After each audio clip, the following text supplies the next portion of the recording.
Last week, the financial services giant Northwestern Mutual released new data showing that 1 in 3 Americans has less than $5,000 in retirement savings. It's an unfortunately familiar story. And Northwestern Mutual's data is entirely aligned with other research we've seen in the past, including our own. The Federal Reserve's most recent survey of consumer finances, for example, shows that the median bank balance among U.S. consumers is just $2,900. And Bank of America's annual report from last year showed that the average balance per household, i.e., not per person, was $12,870, which was actually less than the average account balance that Bank of America reported in 1997. On average, the typical U.S. household has less savings today than they did 20 years ago, and almost nothing put away for retirement. In fact, 21% of Americans, based on Northwestern Mutual's data, have absolutely nothing saved for retirement. And 33% of baby boomers, the generation closest to retirement, have between $0 and $25,000 saved for retirement. That's hardly enough savings to last more than a few years, and a major reason why most retirees currently rely on Social Security to meet their monthly living expenses. According to a Gallup poll from last May, 58% of U.S. retirees said that they rely on Social Security as their major source of income.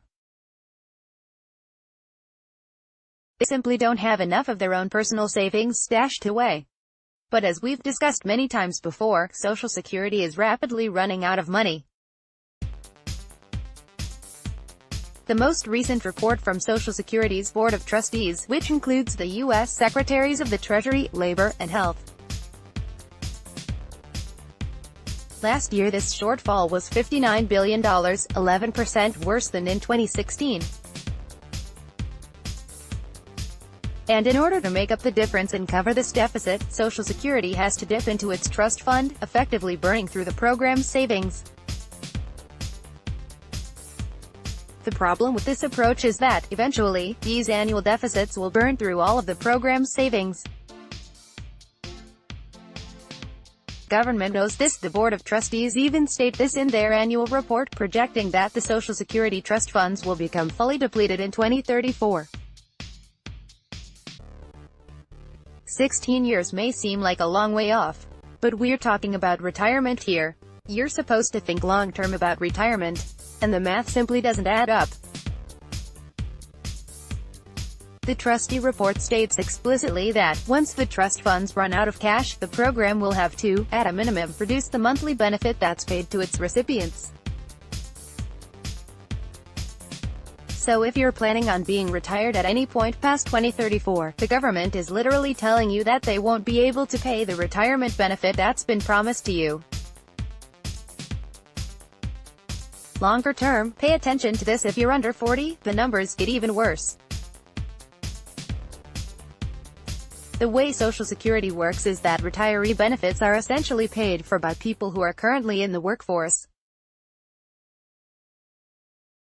If you have a job, a portion of your paycheck each month goes to Social Security and ends up in the pockets of people who are currently retired. In order for Social Security to function, there has to be a certain number of workers paying into the program for each retiree. Social Security tracks this worker-to-retiree ratio very closely. The higher the ratio, the better. In 1995, for example, there were 4.9 workers paying into the program for every retiree receiving benefits. By 2020, Social Security projects the ratio will be down to 3.7 workers per retiree. And by 2040, just 2.75. That's simply not enough workers. Do the math. At 2.75 workers per retiree, you'd have to pay nearly 40% of your salary just in Social Security tax, i.e., not including Medicare, federal, or state income tax, to keep the program running. It's also noteworthy that, just this morning, the U.S. government released data showing that the birth rate in the United States is at a 30-year low. If you project this alarming trend forward by a few decades, you can see how the worker-to-retiree ratio could easily fall below Social Security's already dismal forecast.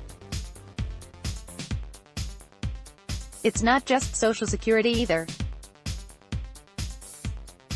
State and local pension funds, and even a lot of union and corporate pension funds, are also terminally insolvent. A report issued a few months ago by the American Legislative Exchange Council estimates that the total amount of unfunded liabilities for state and local government pensions now exceeds $6 trillion.